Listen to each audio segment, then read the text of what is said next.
always listen to your customer is the first thing we learned, right? Because if you don't listen to the customer, then you're going to fail. Welcome, everyone, to another episode of the Seven Figure Journey podcast. I'm your host today. My name is Brett Gilliland.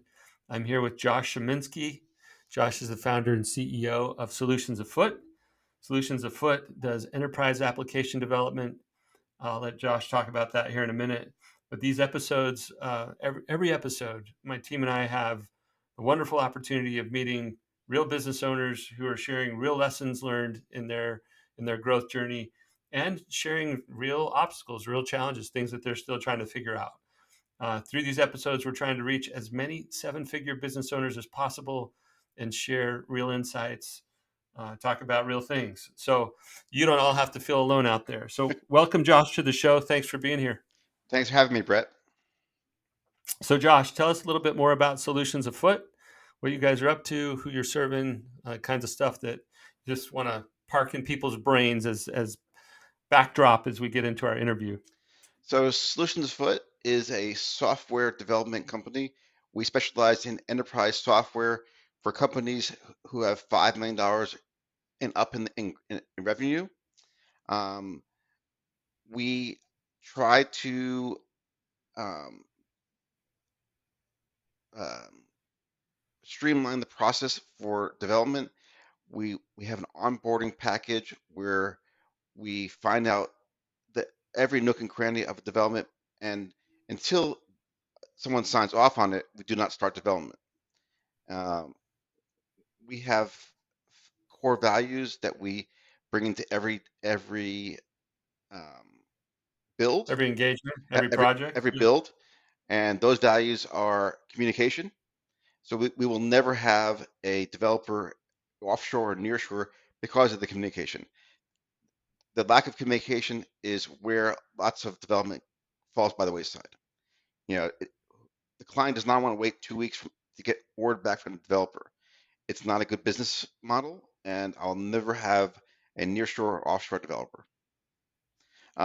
Responsiveness, again, we want to be able to respond to our customers, you know, within the same day, if not within the same hour that they have a problem or something like that. So again, having that offshore will network.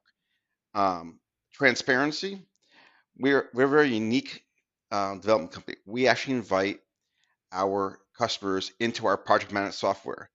They can tag their developer who's on their team, and it'll send the developer an email saying, "Hey, having a problem with this.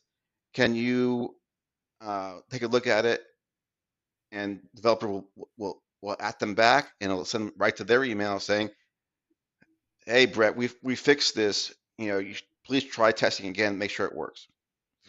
That is super unique, Yeah, yeah, for development shop to invite customers right into their project management platform. That's cool. yeah. You know, we try to have some differentiators, right? And Yeah. be able to have that transparency as a company with our clients is huge. Not many, if at all, other development shops do it. Yep. Um, Okay. So communication, responsiveness, transparency, and integrity is the last one, which is integrity. goes right hand with the transparency. You know, Yeah. we we have integrity of our builds. We're never gonna, you know, charge you something that that was not. So say you're researching something, right? We're not going to charge you for that research. Let's put actually developing it. We're not going to give you the research is not going to be. We'll eat that cost because it's something we should have known or developed. You know, but like I said, we try to live by those four core values. Yeah. Well, it's pretty rare for me to meet a business owner who leads with their values the way that you just did. And so I commend you for that. All right. So Solutions Afoot, a values led company. They're providing real value for their customers who are creating enterprise level applications. Really good. Let's jump into our interview today, Josh. Sure. I'd love for you to share some of the lessons that you've learned, maybe top one or two lessons that have helped you as you've grown from being that solopreneur, one set of hands on keyboards, cranking out software. Now you've got partners, you've built a team, you have this larger capability to serve these enterprise level customers, or certainly larger small businesses. Um, Talk to us about some of the lessons that you've learned as you've grown your business. Let's see. First lesson, and this is any business, the customer's always right. You know, it's an old fashioned way of looking at business, but we follow that because ultimately we're trying to develop software for you. So if it's not to your need, um, it won't work for you. So always listen to your customer is the first thing we learned, right? Because if you don't listen to the customer, then you're going to fail. Period. End of story. Customer's always Yeah. right. Okay, listen to that customer. Yeah. All right, love that lesson. What about lessons related to your own leadership or related to building the team, as the structure grows of your team? Like, I don't know, So meeting rhythms, process, leadership stuff. so personal growth. Always be able to accept criticism, right? Hmm. You know, when it's when it's your company and you're the only one there, there's no one to criticize you. It's all you. You're wearing all the hats. But now you have um, partners. Respect their lane. Stay in your lane, and um, don't cross that lane. You brought the partners on for a reason. Let them um, do what you brought them on for. So if you brought a partner on for business development, let him be business development. If you brought someone on to be a knowledge base of stuff, let them be the knowledge base. Organization leader, let them lead the organization. Don't cross over. Don't you know trust them. Trust your instinct why you brought them on in the first place. Yeah, if you're going to build a team, let's build a team that we're going to let do their thing. But then, and I hear what you're saying about staying in your lanes. I think that's wise. But you started out by saying be open to feedback or criticism, Oh right? yeah. Like other people might have valuable perspectives. So while we stay in our lanes on getting after the work, it sounds like you're still okay with peers looking across their lane to your lane, saying, "Hey, there's something you might want to see," or "Here's some feedback." So yes, I, so being the vision of the company is something new for me. Again, I was just doing everything, and I never had to look towards the future because it was an everyday thing, and there's no, where we want to be now. Now we have a 3-year plan. Let's execute the plan. Let's do this and that. If I misstep, I want them to call me out on it. Hey, you're not doing what we want you to do. Get with the plan that we came up with for the 3-year process. And if I'm deviating from that plan, yeah, tell me about it. I don't. I can take it. And you know, but still, I'm a big boy. I can take it. Right. All right. So we're going to be open to other people's ideas, and we're going to also trust at the same time that we brought them in for a reason. Let's let them do their thing. So we're going to have this balance of empowering people and being okay with collaboration, Yes, feedback, being transparent. Okay. Anything else on the lessons learned side of things before we shift gears to talking yes. about Big, things big, that might big, help? big lesson. Here's the lesson. Make sure your internal processes are down, right? You Mm, know, you so you want to have a handoff from business development to your production team to to your marketing to you know your post development interview with the client because you want to get a case study out of it so you can then market that case study to get more clients. So it has to be a you start with business development, you end with business development. yeah. Yeah. But the point is, let's get really clear about the end to end, Right. call it your client journey, right? You want to create. I have a friend who's created something called the Happy Client Factory. He's like, he helps people with the full client journey. He helps them get it designed. He helps them automate a bunch of it. But the principle is know what that journey is, be really intentional about it, and then make sure it's well documented so that we have a consistent client experience. I think that's really, really sound advice. Good Yeah. lesson learned. What has been really helpful to you and your team in creating that consistency or making sure that that those processes are in place? Not being afraid to tweak when necessary. Okay. Because, we laid out the process and the plan.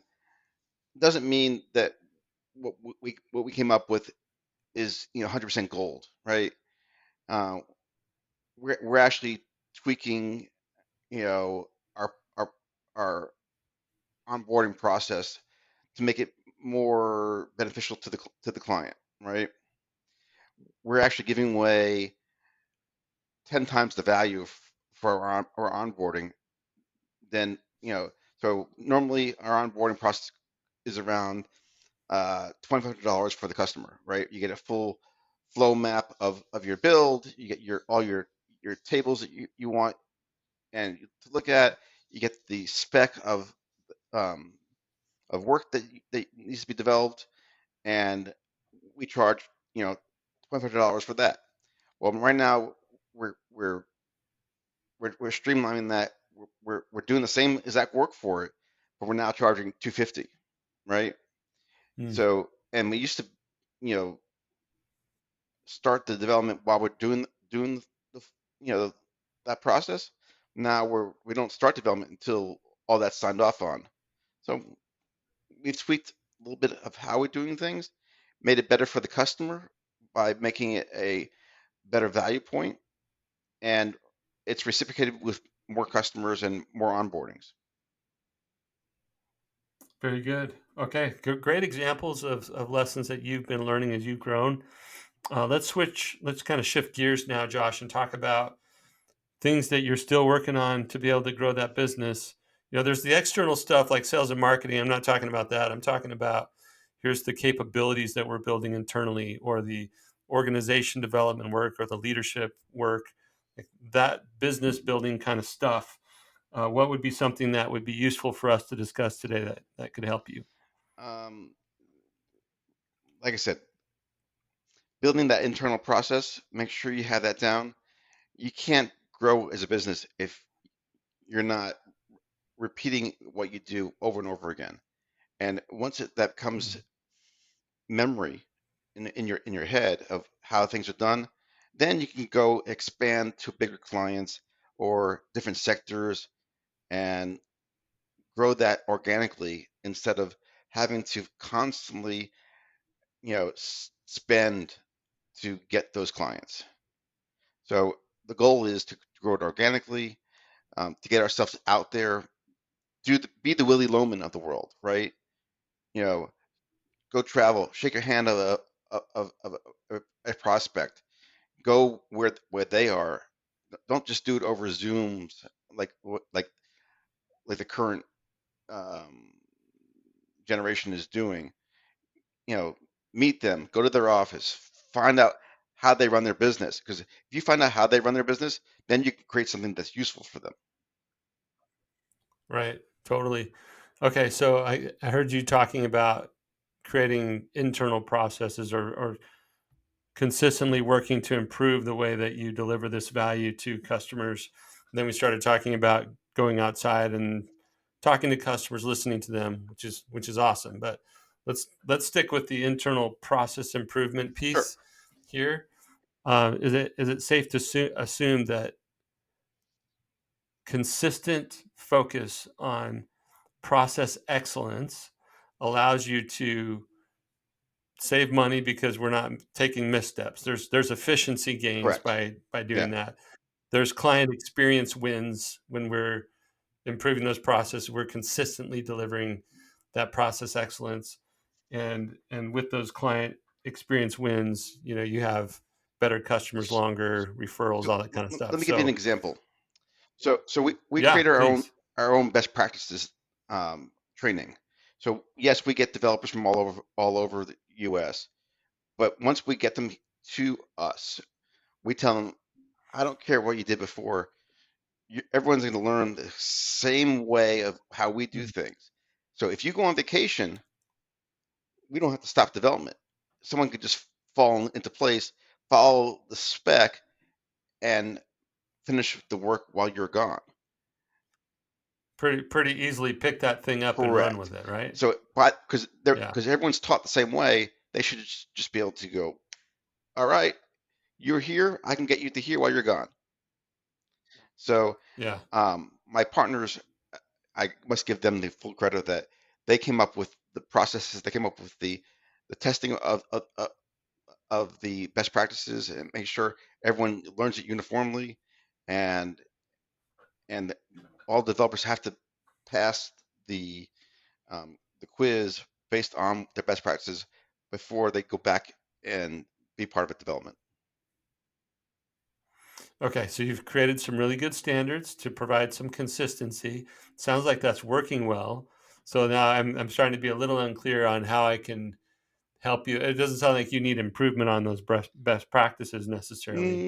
I mean, we constantly tweak the best practices. We add more to it because technology is not a static thing. It constantly evolves. So you have to Sure. constantly you know find what works for you, then capture it, teach it. Right. Yeah. Okay. Well, maybe that's the path we can go on here for a few minutes. So everybody has a process that works at Right. some point, and then over time, the I don't know, the integrity or the usefulness of that process kind of declines, right? It kind of fades because of changes. So there might be a change in technology, there might be a change in people, there might be a change in client preferences or environments that you're working in. So there's shifting parts outside of the process, and so we need a consistent review slash maintenance process on those Correct. processes that we So want to we're keep we're always evolving the viable. training. We're always evolving. Um, you know what technology we bring in. There's so much out there now. You can't, as an organization, learn everything, but you know what works Right. best for what you do, right? You know what languages that need to be used. You know what techniques need to be used that work well.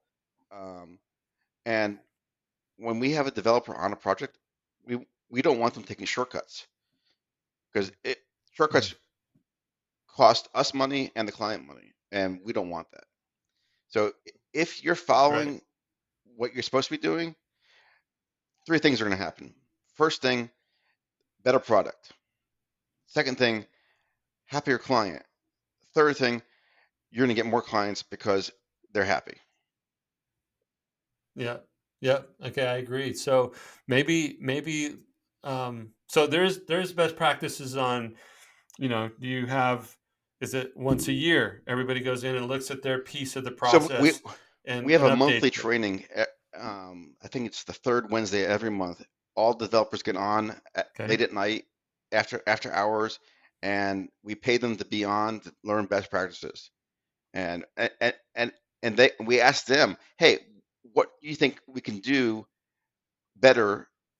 And you know maybe you learn something that we could pass on to the others, and makes. So you have like this continuous learning thing going on with your Yes, sir. team. It's not once a quarter or once or a year. It's like, no, on a consistent basis, we're looking at our processes, we're training on those, we're making the needed Yeah. adjustments.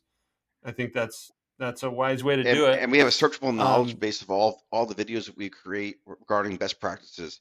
So not only do you learn it through a once a month class, but you also learn it through you know searchable knowledge with videos, and and um, so if you don't yeah, have you have a question for something, there's an answer somewhere.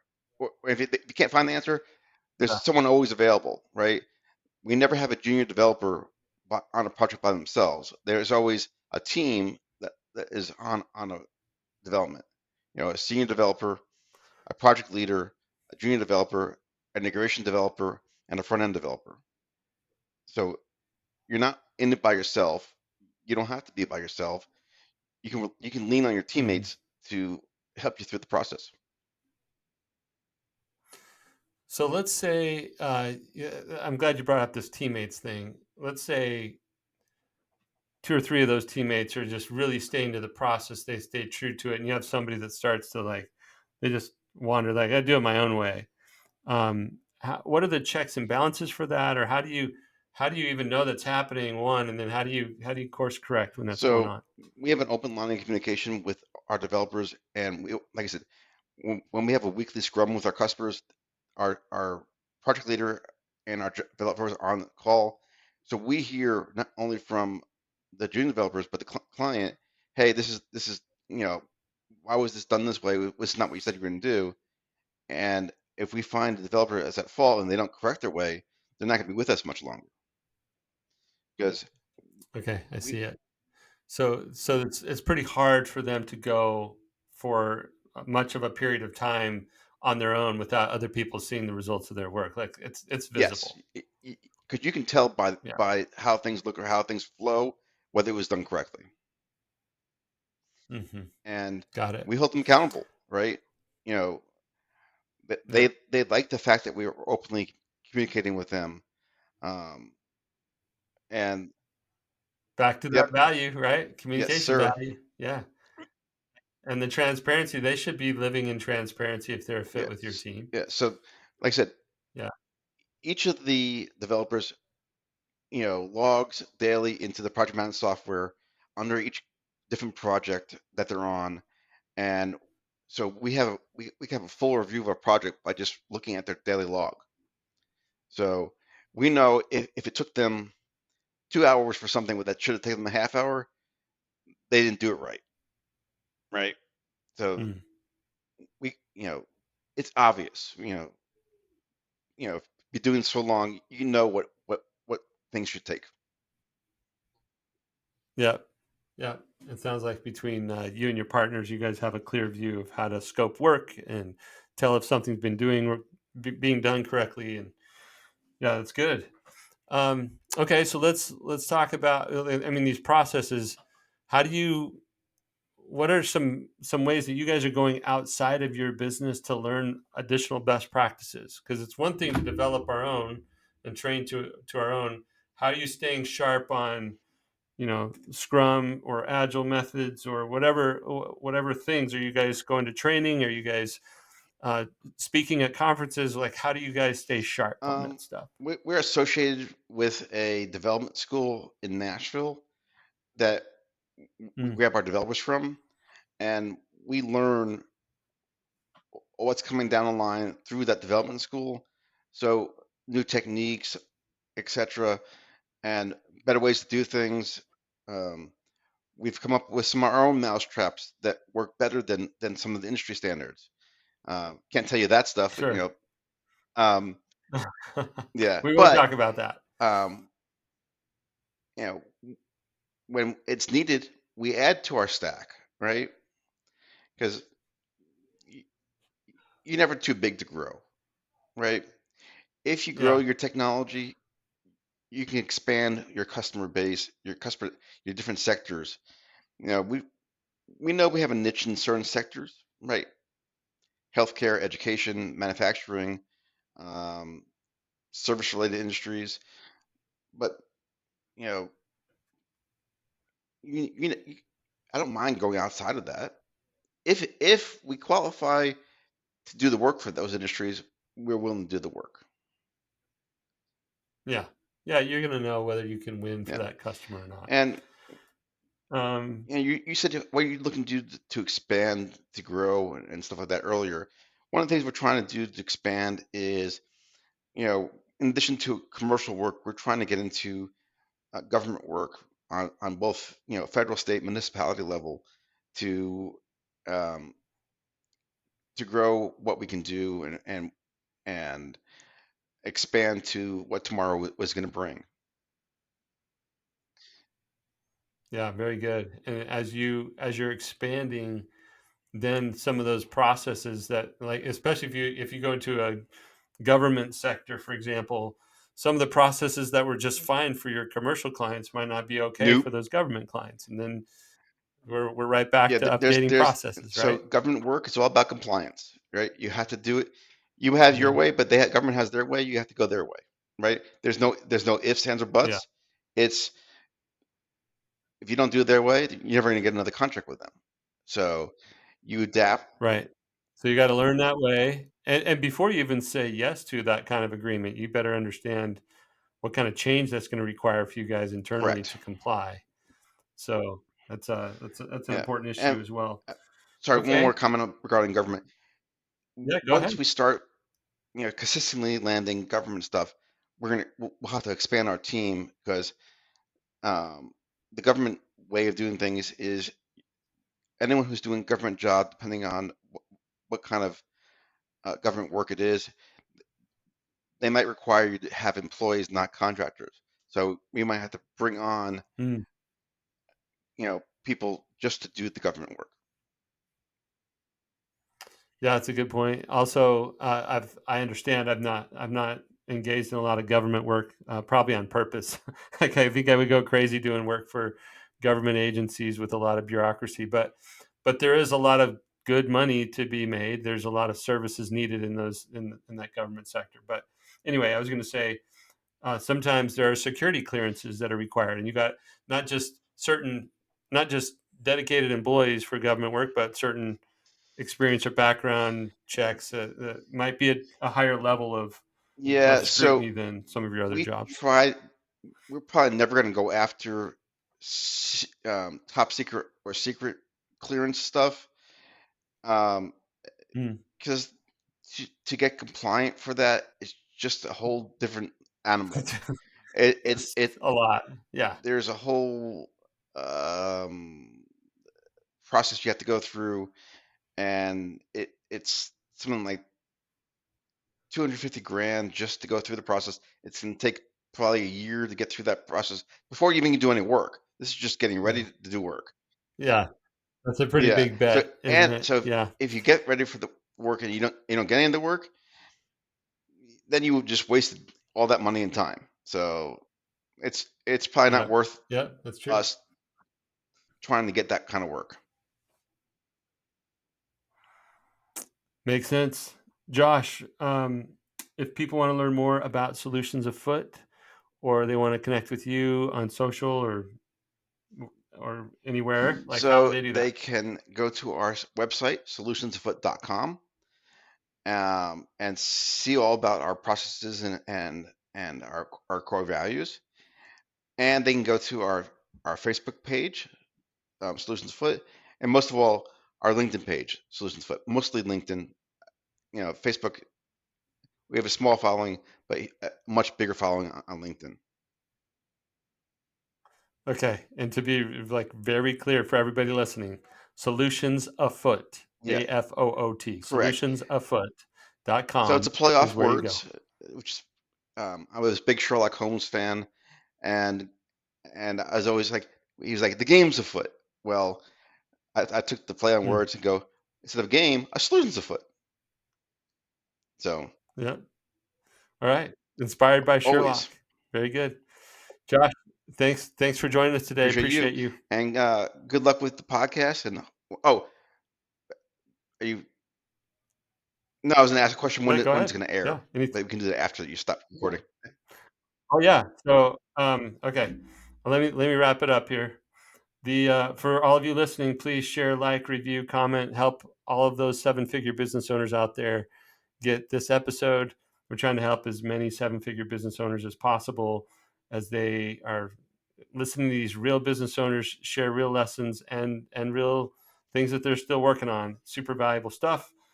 So again, we'll thank Josh and thank all of you for listening. We'll see you next time on another episode of the Seven Thank you. Figure Journey podcast.